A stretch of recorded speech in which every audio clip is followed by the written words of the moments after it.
तो हमें लगता है इस बच्चे को इसका इंटरेस्ट जो है वो ड्रामा या थिएटर की तरफ है। अगर किसी बच्चे को लग रहा है कि भाई वो दूसरी चीज़ों में इन्वॉल्व है, मान लीजिए क्लास मैनेजमेंट की बात करते हैं कि टीचर के आने से पहले क्लास को कैसे मैनेज करना है, तो कई बार होता है हम क्लास में जा रहे होते हैं और एक बच्चा खड़ा होता है, खास करके मॉनिटर जो होता है क्लास का, वो पूरी क्लास को मैनेज करके रखता है, तो उसके अंदर वो मैनेजमेंट स्किल हमें दिख जाती है कि और कुछ बच्चे ऐसे होते हैं जो पढ़ने में ठीक नहीं होते हैं, जिनका IQ लेवल उतना अच्छा नहीं होता, लेकिन उनका जो स्किल होता है ना, मैनेजमेंट स्किल हो गया, या जब हम कंपेयरिंग कराते हैं किसी फंक्शन की, वो वाला स्किल हो गया, या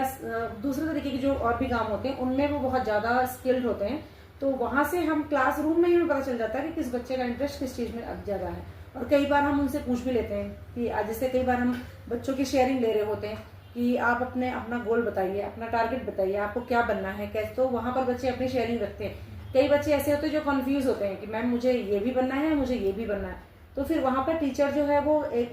as a facilitator, as a guide उनकी मदद करता है कि आपका इंटरेस्ट इसमें है तो आप इस फील्ड में जा सकते हो। Next, according to you what are the most essential quality of a good teacher? सबसे पहले तो टीचर, अगर आपको टीचर बनना है तो सबसे ज़्यादा इम्पोर्टेंट वो है कि आपका जो सब्जेक्ट है उस पर आपकी पूरी कमांड हो। क्योंकि जब आप क्लास में जा रहे होते हैं और आप पूरे कॉन्फिडेंस के साथ अपना सब्जेक्ट पढ़ा रहे होते हैं तो बच्चे आपको बहुत ध्यान से सुनेंगे। आपकी क्लास में एक भी मतलब पिन ड्रॉप साइलेंस रहेगी अगर आप अच्छे से पढ़ा रहे हैं क्लास में।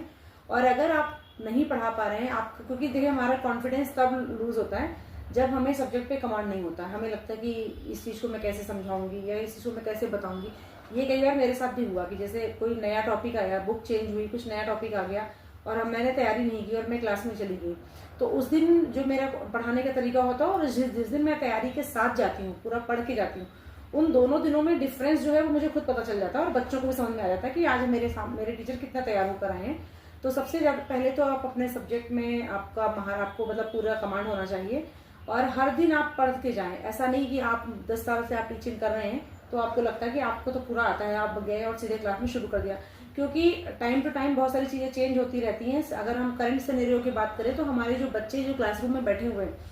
वो बच्चे उस टाइम के नहीं हैं जब हमारा जो टाइम था, क्योंकि हमारे पास कोई सोर्स नहीं था, इन्फॉर्मेशन का कोई भी सोर्स नहीं था, हमारे टीचर थे या हमारे पेरेंट थे। लेकिन आज का जो स्टूडेंट है ना उसके पास there are so many sources of information, YouTube, Insta, बच्चा हर जगह से सीख रहा है।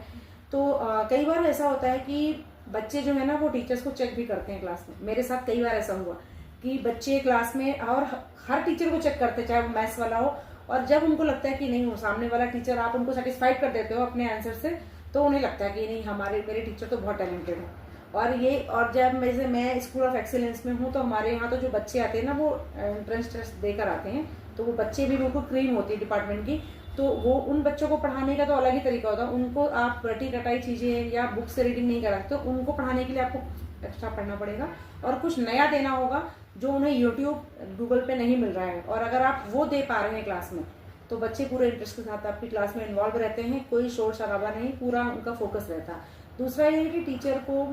कीन ऑब्जर्वर होना चाहिए। There are so many types of student in your class and you have to that quality of keen observer, because अगर आप ऑब्जर्व नहीं कर पा रहे हैं कि किस बच्चे की नीड क्या है और आप सबको एक लेवल से पढ़ा रहे हैं, तो कई बार ऐसा होगा कि जो बच्चा अपर लेवल का होगा वो बोरिंग फील करेगा और जो लोअर लेवल का होगा उसको समझ में नहीं आएगा क्लास में चल क्या रहा है। तो आपको ऑब्जर्व करना है कि मेरे क्लास में बच्चे किस लेवल के हैं और मुझे किस तरीके से अपनी स्ट्रेटजीज को प्लान करना है। तो before going to class we have to work on our skills, on our techniques for teaching. Last question but not the least, what advice would you give to a new और aspiring teachers? अभी जो मैंने इसके पहले वाले question जो बताया कि आप अपने सब्जेक्ट को अच्छे से पढ़ें, टेक्नोलॉजी का यूज़ करना सीखें, मतलब अपने सब्जेक्ट में ज़्यादा से ज़्यादा टेक्नोलॉजी का यूज़ करें, क्योंकि अगर आप ट्रेडिशनल तरीके से क्लास में पढ़ा रहे हैं तो वो तो बोरिंग भी होगा। दूसरा क्या होगा कि जो टीचर टॉट रेशियो होता है ना वो क्लास में कम होना चाहिए। यानी कि आप जैसे अभी हम एनईपी की बात करें तो एनईपी में ये बोला गया है कि teacher has to work like a facilitator, you have to work like a facilitator. तो आपको वहाँ पर लेक्चर मेथड नहीं देना है, आपको एज अ फैसिलिटेटर वर्क करना है। यानी कि आप केवल गाइड की तरह काम करेंगे, बच्चा अपने आप काम करे, आप उसको केवल इंफॉर्मेशन दें, इंस्ट्रक्शंस दें और वो काम करे, तो वहां पर क्या होगा कि आपकी एनर्जी भी सेव होगी और क्लास में बच्चा जब करके सीखेगा तो वो वाली जो आते हैं ना, जो करके सीखने के बाद जो नॉलेज होती है वो परमानेंट होती है। तो लर्निंग बाय डूइंग वाला प्रोसेस उसको अपनाएं और टेक सेवी होना बहुत ज़रूरी है। आप अपनी क्लास में, जैसे मैं हम क्लास में जाते हैं तो हमारे यहाँ की हर स्कूल में केयान है, तो केयान का यूज़ करके बच्चों को क्लास लेना सिखाएं। मतलब टीचर जो है वो क्लास बच्चों को केयान रूम में लेके जाए। नहीं डेली जा सकते हैं तो वीकली जा सकते हैं। केयान से क्या होगा कि आप बच्चे का इंटरेस्ट बढ़ेगा, आपकी एनर्जी सेव होगी और आपकी क्लास पूरी लाइव भी रहेगी। तो जो भी टीचर बनना चाहते हैं तो उनके लिए है कि आप नए नए टेक्निक्स को जानें और अपने सब्जेक्ट में उनको कैसे यूज करेंगे, इंटीग्रेशन जो होता है ना, तो वो बहुत जरूरी है। Thank you.